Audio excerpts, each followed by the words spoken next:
Very good morning, my dear students. Welcome to our channel Chemistry in Easy Way. And our today's topic is for class 10th from the chapter Metal and Non-Metal. And our topic is Chemical Properties of Non-Metal. In the previous part, we have studied about the chemical properties of non-metal. So in this video, we will study about the electronegativity of non-metal.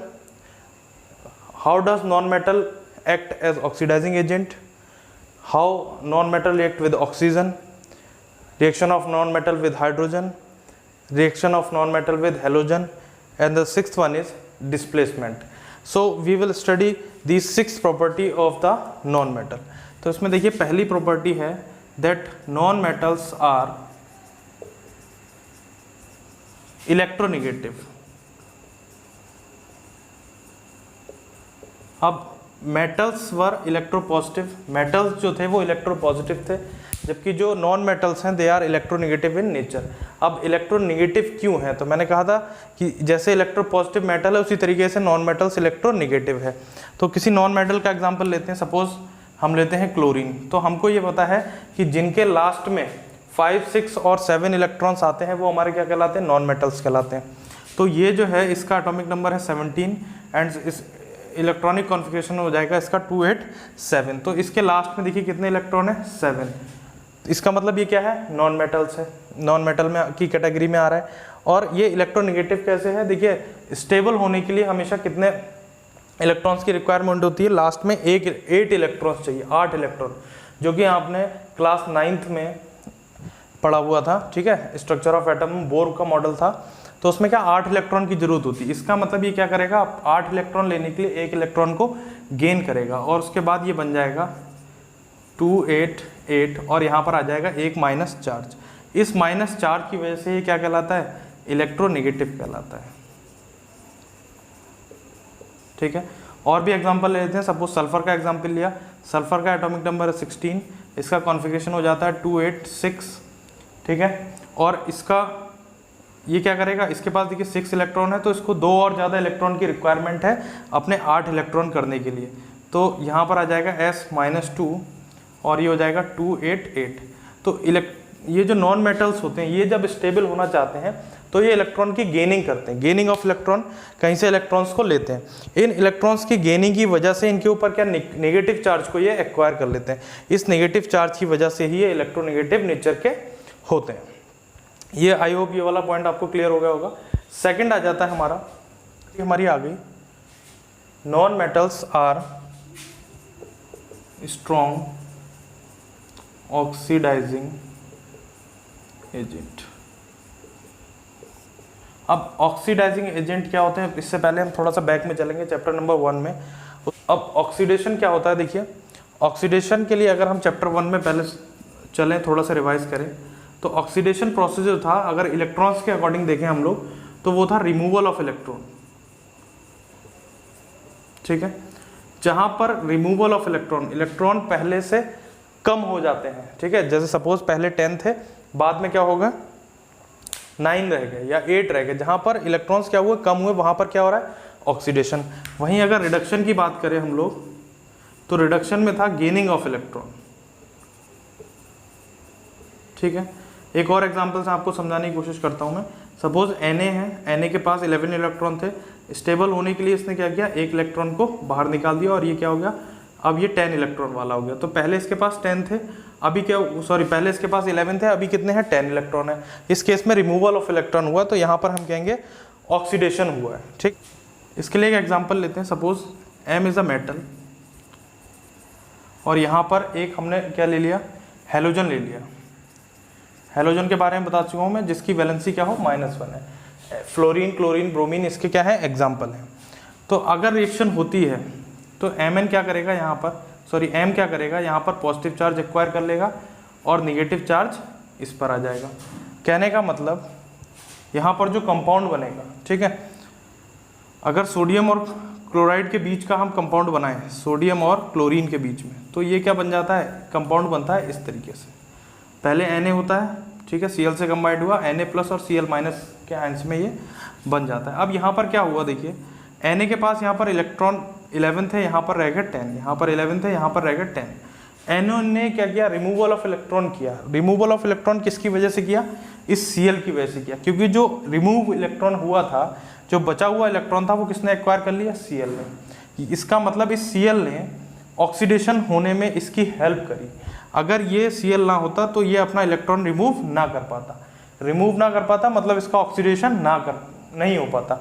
और oxidation में help कराने वाले को ही क्या कहते हैं, oxidising agent कहते हैं। ठीक है, तो यहाँ पर ये सेकंड प्रॉपर्टी क्लियर हो गई कि जो नॉन मेटल्स हैं वो स्ट्रॉन्ग ऑक्सीडाइजिंग एजेंट है, ऑक्सीडेशन होने में हेल्प करते हैं। नेक्स्ट इसकी थर्ड प्रॉपर्टी आ जाती है, property number third, that is reaction with oxygen.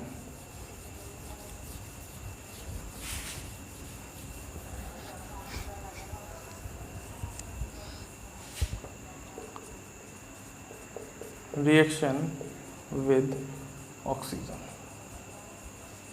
तो इसमें कंपैरेटिव स्टडी करते हुए चलते हैं हम लोग। देखिए, जब मेटल की रिएक्शन हो रही थी ऑक्सीजन से, तो जो मेटल की जो ऑक्साइड्स बन रही थी, those were basic in nature. जो मेटल की ऑक्साइड थी, ऑक्साइड्स ऑफ मेटल्स, ठीक है, इनका नेचर कैसा था, बेसिक था। ठीक है, इसकी जो नॉन मेटल्स हैं, इसकी कुछ ऑक्साइड्स ऑफ नॉन मेटल्स जो हैं, कुछ जो है एसिडिक नेचर की होती है,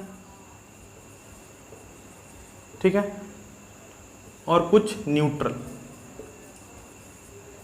ठीक है, तो इसके हम दोनों के एग्जांपल देखेंगे यहाँ पर कि कौन सी एसिडिक होती हैं और कौन सी बेसिक होती हैं। तो सबसे पहले अगर एसिडिक नेचर की बात करें हम लोग, तो कार्बन का एग्जांपल लेते हैं, C+O2 क्या बनेगा, CO2। ये क्या बनी, ये नॉन मेटल है, और ये इसकी कार्बन डाइऑक्साइड क्या बन गई, नॉन मेटल की ऑक्साइड बन गई। अब ये किस नेचर की, ये हमें कैसे पता चलेगा, तो इसकी हमने रिएक्शन कराई, CO2 + H2O, वाटर से रिएक्शन कराई, यहाँ पर क्या बनेगा, H2CO3, it will be carbonic acid. ये क्या बन गया हमारा, कार्बोनिक एसिड। अब अगर इसका टेस्ट करेंगे लिटमस के साथ, किसके साथ, क्योंकि एसिडिक और बेसिक नेचर जो है हम किसके साथ किससे निकालते हैं, लिटमस से, तो it will turn blue litmus to red. ठीक है, तो इसका मतलब ये ऐसे जो ऑक्साइड बनी थी, ये कैसी बनी हमारी, एसिडिक नेचर की। एक और एग्जांपल लेते हैं, यहाँ पर सल्फर का एग्जांपल लिया, सल्फर की ऑक्साइड बनी SO2। ठीक है, इसकी रिएक्शन कराई हमने वाटर से, क्लियर, तो क्या बना हमारे पास, H2SO4, जो कि सभी को पता है कि कैसा होता है, एसिडिक होता है। इसका मतलब कार्बन और सल्फर की जो ऑक्साइड बनेगी नॉन मेटल में, वो हमारी किस नेचर की बनेगी, एसिडिक नेचर की। क्लियर है। इसके बाद आ जाते हैं हम जो न्यूट्रल ऑक्साइड्स हैं, यहाँ पर 2C+O2 क्या बनेगा, CO, carbon mono oxide. Clear है। इसी तरीके से हाइड्रोजन की भी कुछ प्रॉपर्टीज कैसी होती हैं, नॉन मेटल की तरह होती हैं, तो 2S2+O2 एरो 2S2। तो ये वाली जो ऑक्साइड्स होंगी ये न्यूट्रल होंगी, कैसी होंगी, न्यूट्रल। अब न्यूट्रल की क्या पहचान होगी, when we will test them with the litmus paper they will not change the colour of litmus, colour of litmus will not change, litmus paper का जो कलर होगा वो चेंज नहीं होगा। तो ये थे इसके ऑक्साइड्स के नेचर। जो नॉन मेटल्स के ऑक्साइड हैं वो कैसी हैं, एसिडिक भी हैं और न्यूट्रल भी हैं। नेक्स्ट आ जाती है हमारी रिएक्शन विद हाइड्रोजन।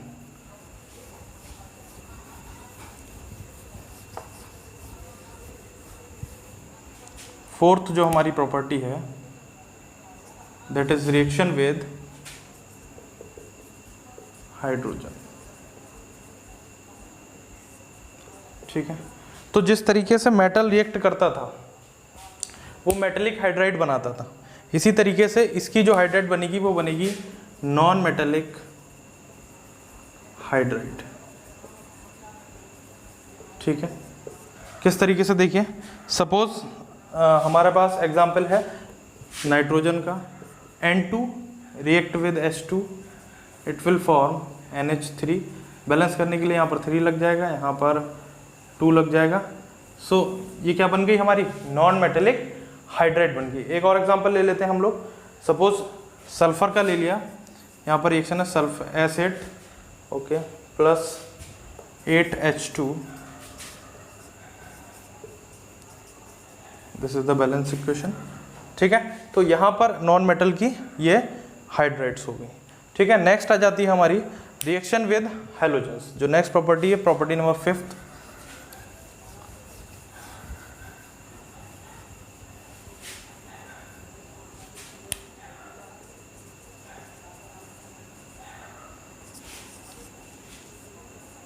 हैलोजन हम सभी को मैंने बताया आपको क्या होगा, FCl-Br, जिनके लास्ट में 7 इलेक्ट्रॉन हो या जिनके ऊपर -1 का चार्ज हो। इसका एग्जांपल आ जाता है hydrogen plus Cl2 arrow 2HCl। ठीक है, हैलोजन से ये इस तरीके से रिएक्ट करती हैं। ठीक है, फॉस्फोरस तो है तो देखिए 2 तरीके से रिएक्ट करता है, इसकी 2 रिएक्शन हो जाएंगी, P4 प्लस 6Cl2 एरो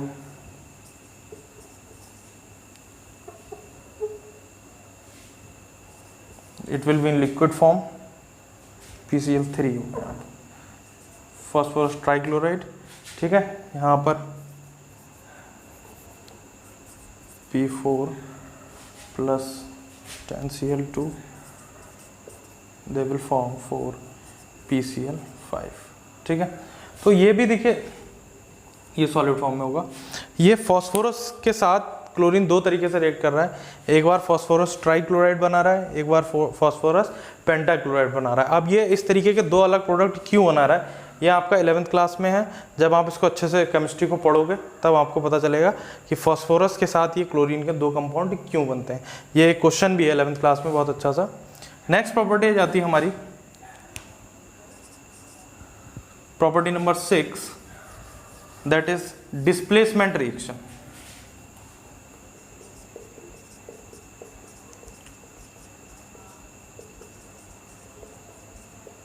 तो डिस्प्लेसमेंट में क्या होता था, अगर आपको याद हो तो जो हाईली रिएक्टिव मेटल होता था, अगर मेटल की बात कर रहा हूँ मैं यहाँ पर, तो जो हाईली रिएक्टिव मेटल होता था तो वो लो रिएक्टिव मेटल को डिस्प्लेस कर देता था उसके कंपाउंड से। यहाँ पर भी क्या होगा, जो हाईली रिएक्टिव नॉन मेटल है, अगर नॉन मेटल ज़्यादा रिएक्टिव है तो वो लो वालों को क्या करेगा, रिप्लेस कर देगा। जैसे कि यहाँ पर हो गया 2NaCl 2NaBr हमने एग्जाम्पल लिया, प्लस Cl2 के साथ रिएक्शन कराई हमने, तो कंपाउंड बन जाएगा NaCl प्लस Br2। ठीक है, तो ये एक और एग्जांपल हम यहाँ पर देख लेते हैं, 2Ki plus Cl2 arrow 2KCl plus I2। तो यहाँ पर क्या हो रहा है, जो ज़्यादा रिएक्टिव वाला है वो लेस रिएक्टिव को रिप्लेस कर देता है, डिस्प्लेस कर देता है। यहाँ पर बात करें तो chlorine is more reactive than Br, यहाँ पर बात करें तो chlorine is more reactive than I। So in this way the displacement reaction occurs in non-metals. So these were the chemical properties of non-metals. Next हम बात करें तो next इसमें टॉपिक आ जाता है combining of metal and non-metal। ये यहाँ पर ये टॉपिक खत्म हो जाता है chemical properties of non-metals। New topic is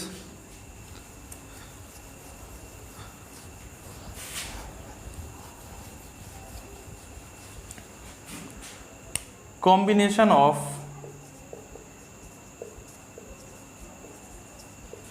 metals and non metals, दोनों किस तरीके से कंबाइन होते हैं।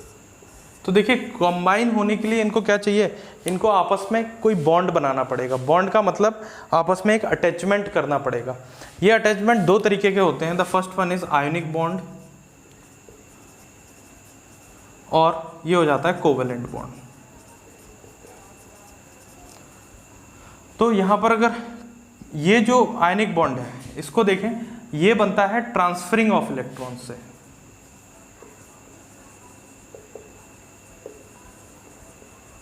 ये दोनों टर्म आपके लिए नए हैं तो आप बहुत ध्यान से देखेंगे।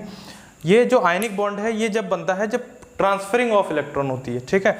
और कोवेलेंट बॉन्ड जो है वो शेयरिंग ऑफ इलेक्ट्रॉन से बनता है, शेयरिंग ऑफ इलेक्ट्रॉन, ठीक हो गया। अब आयनिक बॉन्ड का सपोज एग्जांपल लेते हैं हम लोग, और देखिए ये सब ये ऐसा क्यों कर रहे हैं, ये कर रहे हैं सिर्फ स्टेबल होने के लिए, अपने लास्ट में 8 इलेक्ट्रॉन्स लाने के लिए। जैसे अगर हम अभी हमने एग्जांपल लिया था Na और Cl का, तो Na के पास देखिए कितने इलेक्ट्रॉन है 11 और Cl के पास कितने इलेक्ट्रॉन है 17। अब दोनों को स्टेबल होने के लिए क्या करना पड़ेगा, इसको 1 इलेक्ट्रॉन की जरूरत है 1 और इसको 1 इलेक्ट्रॉन रिमूव करने की जरूरत है। तो होगा क्या यहाँ पर, हम अगर लास्ट के इलेक्ट्रॉन्स इनके बनाएं, सिर्फ लास्ट के, यहाँ पर Na के पास 1 इलेक्ट्रॉन है और Cl के पास इलेक्ट्रॉन है 1 2 3 4 5 6 7, ठीक हो गया। तो ये क्या करेगा, अपने 1 इलेक्ट्रॉन को यहाँ पर ट्रांसफर कर देगा और ये बना लेगा Na और Cl, ठीक है। तो Na के पास आ जाता है प्लस चार्ज और Cl के पास आ जाता है माइनस चार्ज, ठीक है। ये आयनिक बॉन्ड है, this is called ionic bond. और इसमें जो अट्रैक्शन है, जो बॉन्ड, जो इनमें जो अट्रैक्शन है दोनों में, वो है इलेक्ट्रोस्टैटिक।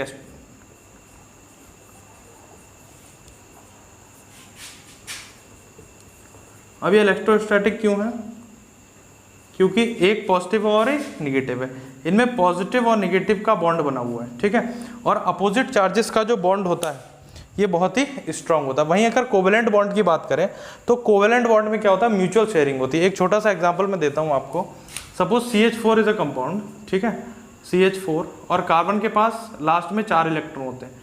मैं बात कर रहा हूँ सिर्फ लास्ट वाले इलेक्ट्रॉन्स की। अभी हाइड्रोजन के पास सिर्फ 1 इलेक्ट्रॉन होता है लास्ट में, तो ये अभी यहाँ पर ट्रांसफर नहीं करेंगे, they will mutually share. Hydrogen के लास्ट में इनका इलेक्ट्रॉनिक कॉन्फ़िगरेशन लिखूँ तो हाइड्रोजन के लास्ट में 1 ही इलेक्ट्रॉन होता है और इसकी जो सबसे छोटी सेल है इसको वही कंप्लीट करनी है, इसको लास्ट में 2 इलेक्ट्रॉन की जरूरत है।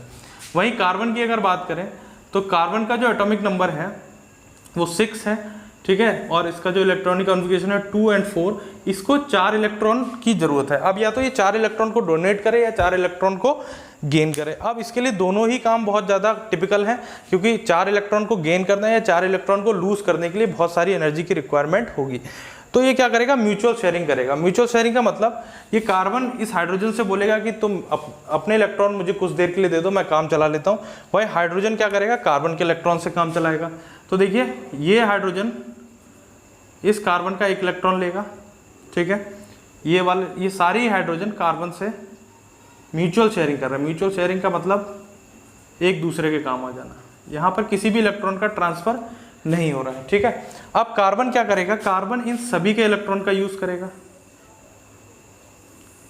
हाइड्रोजन ने क्या किया, कार्बन के इलेक्ट्रॉन्स का यूज किया और कार्बन ने सभी हाइड्रोजन के इलेक्ट्रॉन्स का यूज किया। तो यहाँ पर देखिए कार्बन के पास भी अगर हम इलेक्ट्रॉन अभी गिने इसके सर्कल में तो 1 2 3 4 5 6 7 8 इलेक्ट्रॉन्स है। हाइड्रोजन के पास 1 1 2 1 2 1 2 1 2, तो जिसको जितने इलेक्ट्रॉन की जरूरत थी वो इलेक्ट्रॉन उन सभी को मिल चुका है, ठीक है। और यहाँ पर कोई भी चार्ज नहीं है। चार्ज तो जब होगा जब इलेक्ट्रॉन्स का ट्रांसफर होगा, ठीक है। चार्ज कब होगा, जब इलेक्ट्रॉन्स का ट्रांसफर आपस में होगा। अब यहाँ पर ट्रांसफर तो हुआ नहीं है, तो ये जो आयनिक बॉन्ड है, ठीक है, ionic bond is stronger than covalent bond due to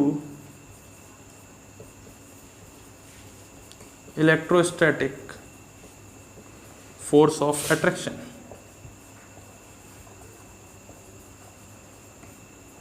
ठीक हो गया। जो आयनिक बॉन्ड है वो कोवेलेंट बॉन्ड से ज़्यादा मजबूत होगा, क्योंकि इसमें जो अट्रैक्शन है ये कैसा इलेक्ट्रोस्टैटिक प्लस माइनस वाला है, जबकि यहाँ पर कोई भी प्लस माइनस वाला अट्रैक्शन नहीं है। तो ये कोवेलेंट बॉन्ड जो है वो वीक होगा। मतलब वीक का मतलब अगर हम ब्रेक करेंगे तो ये बॉन्ड जो है वो देरी से ब्रेक होता है आयनिक वाला, और कोवेलेंट बॉन्ड जो है वो आसानी से ब्रेक हो जाएगा, ठीक है। अब आयनिक बॉन्ड के कुछ और एग्जाम्पल हम लोग ले लेते हैं, आपको सिखाते हैं कैसे, how they will prepare the compound.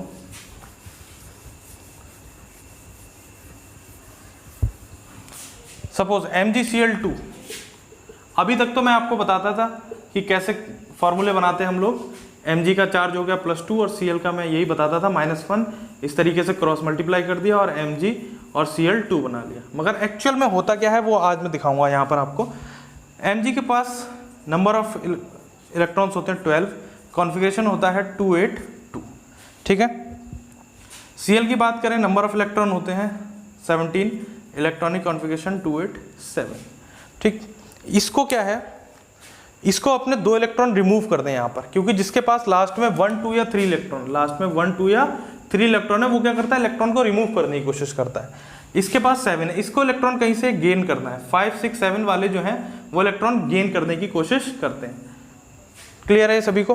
तो ये क्या करेगा, अभी हम सिर्फ लास्ट के इलेक्ट्रॉन ड्रॉ करेंगे। देखिए इसके पास 2 इलेक्ट्रॉन है लास्ट के, ठीक है। Cl अगर हम एक लेते हैं तो 1 2 3 4 5 6 7, ठीक। तो 1 इलेक्ट्रॉन तो उसका इसके पास यहाँ चला गया। अब इस वाले Cl के पास तो 8 इलेक्ट्रॉन हो गए, ठीक है। मगर इसके पास अभी 1 इलेक्ट्रॉन बचा हुआ है ना। अब ये भी कहीं ले जाना है, तो ये कहाँ पर ले जाएंगे, दूसरे वाले Cl के पास। 1 2 3 4 5 6 7, तो ये भी क्या करेगा, अपना 1 इलेक्ट्रॉन यहाँ ट्रांसफर कर देगा, और जो कंपाउंड बन जाएगा वो इस तरीके से MgCl2, ठीक है। 2 Cl हैं जिनके ऊपर माइनस चार्ज है, और इसके एक Mg है जिसके ऊपर +2 का चार्ज है। +2 का चार्ज क्यों है, क्योंकि इसने अपने 2 इलेक्ट्रॉन्स को डोनेट किया है।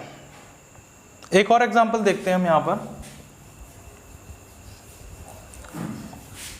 Na2O।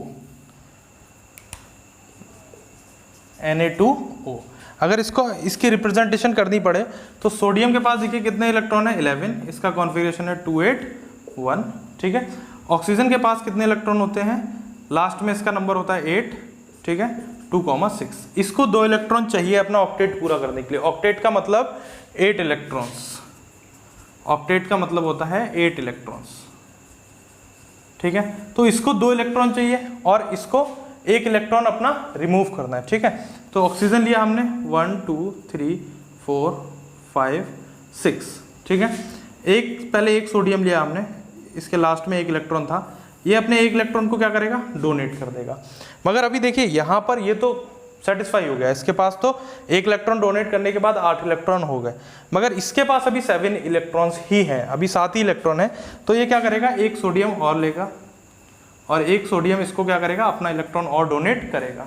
अभी डोनेट करने के बाद क्या होता है, ये भी Na+ हो गया, ये भी Na+ हो गया, और यहाँ पर क्या हो जाता है, O-2, मतलब O के पास 2 इलेक्ट्रॉन आ गए इधर उधर से, ठीक है। और इसके पास क्या होगा, एक ये भी सेटिस्फाई, ये भी सेटिस्फाई, और ये भी सेटिस्फाई, तो कंपाउंड बन गया Na2O, ठीक है। एक और हम एग्जांपल ले लेते हैं,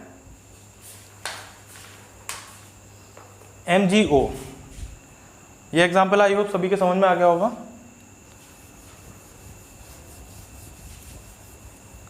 एक हम एग्जांपल ले लेते हैं MgO का, ठीक है। अब क्या होगा, Mg का जो नंबर है that is 12, 282 configuration, oxygen 8, configuration will be 2,6। तो यहाँ पर देखिए Mg को बनाते हैं, लास्ट इलेक्ट्रॉन्स ड्रॉ करते हैं, हम सिर्फ लास्ट इलेक्ट्रॉन्स को ही ड्रॉ कर रहे हैं यहाँ पर। ऑक्सीजन के ऊपर 1 2 3 4 5 6, ठीक है। अब Mg क्या करेगा, 1 इलेक्ट्रॉन डोनेट करेगा, तो इसके पास 7 हो गए, और इसके पास अभी 1 बचा है, ठीक है। 1 और इलेक्ट्रॉन को अपने डोनेट कर देगा, तो क्या हुआ, Mg के पास 1 भी नहीं बचा, Mg+2 हो गया, अपना सेटिस्फाई हो गया, स्टेबल हो गया। वहीं ऑक्सीजन के पास भी 2 इलेक्ट्रॉन्स की कमी थी और दोनों इलेक्ट्रॉन मिल गए, -2 हो गया, ठीक है। तो ये बन गया MgO।